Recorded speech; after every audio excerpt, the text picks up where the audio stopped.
क्यों होते हैं शादी कार्ड पर श्री गणेश जी विराजमान, यह जानकर हैरान हो जाएंगे। पूरी जानकारी के लिए वीडियो पर अंत तक बने रहें।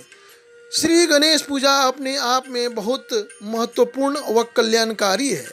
चाहे वह किसी कार्य की सफलता के लिए हो या फिर चाहे किसी कामना पूर्ति, स्त्री पुत्र पत्र धन समृद्धि के लिए, या फिर अचानक ही किसी संकट में पड़े हुए दुखों के निवारण हेतु हो।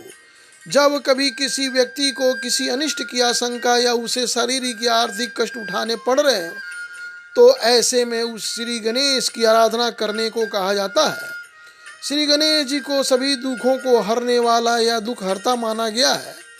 श्री गणेश बुद्धि के देवता हैं।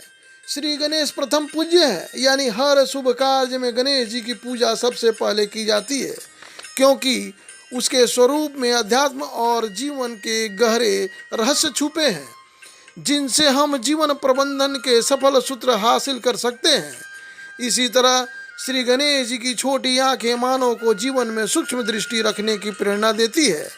उनकी बड़ी नाक यानी कि सूंड दूर तक सूंघने में समर्थ है, जो उनकी दूरदर्शिता को बताती है, जिसका अर्थ है कि उन्हें हर बात का ज्ञान है। श्री गणेश के दो दांत हैं, एक पूर्ण और दूसरा अपूर्ण। पूर्ण दांत श्रद्धा का प्रतीक है तथा टूटा हुआ दांत बुद्धि का। शास्त्रों के अनुसार गणेश को विघ्नहर्ता माना जाता है। इसीलिए शादी के कार्ड पर श्री गणेश जी का चित्र बनवाने की परंपरा अस्तित्व में आई, ताकि शादी जैसा बड़ा आयोजन श्री गणेश जी की कृपा से बिना किसी विघ्न के संपन्न हो जाए। श्री गणेश का विघ्नहर्ता का रूप जगत के प्राणियों के कार्य और व्यवहार को मर्यादा और सीमाओं में रखता है, जो विघ्नकर्ता रूप कार्य के शुभ आरंभ और उसमें आने वाली बाधाओं को दूर कर निर्विघ्न संपन्न करता है। भारतीय परंपरा में हर काम की शुरुआत में गणपति को पहले मनाया जाता है।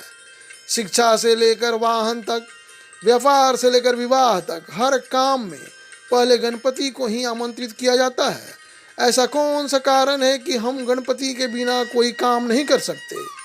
आखिर किस कारण गणपति को पहले पूजा जाता है? गणपति को पहले पूजे जाने के पीछे बड़ा ही दार्शनिक कारण है। हम इसकी ओर ध्यान नहीं देते। इस बात के पीछे संदेश क्या है? दरअसल गणपति बुद्धि और विवेक के देवता है। बुद्धि से ही विवेक आता है, और जब दोनों साथ हो तो कोई भी काम किया जाए उसमें सफलता मिलना निश्चित है। हम जब गणपति को पूजते हैं तो यह आशीर्वाद मांगते हैं कि हमारी बुद्धि स्वस्थ रहे, हम सही वक्त पर सही निर्णय लेते रहें, ताकि हमारा काम सफल हो।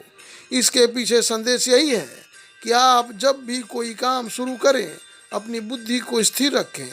इसलिए गणपति जी का चित्र भी कार्ड पर बनाया जाता है। साथ ही गणेश जी को विघ्नहर्ता भी कहा जाता है।